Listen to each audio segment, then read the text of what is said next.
the poor handling of the economy. He was speaking in a Facebook Live interview with TV XYZ. Unfortunately, that has not been the case with this government. Many people have lost their jobs just based on political victimization. People's banks have been closed just because of not having the right political color. You know, people's businesses have been collapsed just because they don't belong to the right political party. And what Bishop was saying was that, of course, your party votes for you in the elections, but once you are sworn in, part of the oath of office of the president says that you do justice to all manner of persons. It means that all Ghanaians, you know, are your people, and you must treat them equally. That's what it says.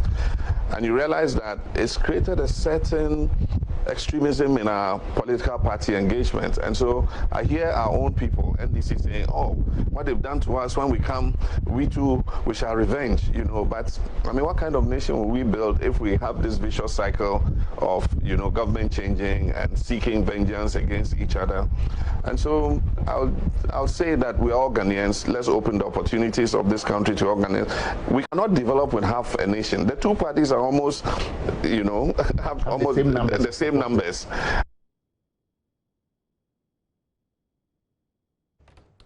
The former president also accused the Akufo-Addo government of attempting to sell off 66% of Ghana's Kotoka Airport to a Turkish company. Aviation Minister Kofi Adda recently denied reports that the airport was for sale, but Mr. Mahama says the price at which the government is planning to sell the airport could easily be raised by selling lands around the facility.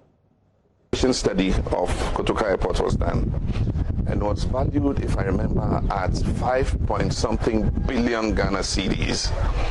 That is the valuation of the airport. It also had an insured value, and the insured value was somewhere in the region of 3 to 4 billion cedis. That's quite huge. Huge amount, because a lot of money had been invested in the airport, and over the period, and it had become categorized as one of the 5 best airports in Africa. One of the 5 best airports. And then I saw a strange, you know, development where a Turkish company is being given a concession to take over the airport and run it. The concession is a disguise. Behind that, in the period of the concession, 66% of the ownership share of the airport will be transferred to the Turkish company at a cost of $70 million. Even compared to $600 million as we see. Investment and a value of in excess of 5 billion cedis. I mean, for $70 million, we're giving 66% shares of our airport, you know, to a Turkish company. And so I said, I mean, we're against it. It is wrong. Every country's airport is its pride. You can have a management agreement to get somebody to manage it properly for you, you know, and based on that, you pay them a certain, you know, amount of money. But this is not an ordinary management agreement. They're going to get 2% of the revenues as management fee.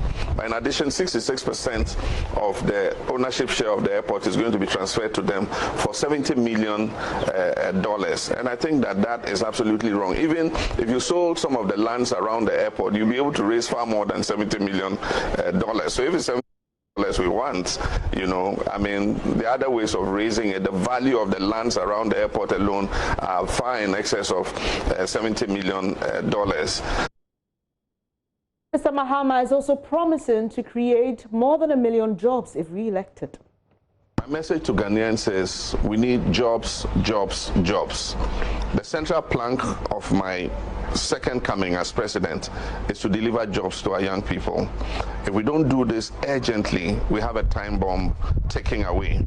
And so everything, every policy, every sector is going to be, you know, focused on creating jobs for young people. And so I'm coming out with a 1 million jobs plan. We'll create more than 1 million jobs, some in the public service, some in the private sector, and it's a very well thought out plan. It's going to come in our manifesto. It will be the central promise of our manifesto.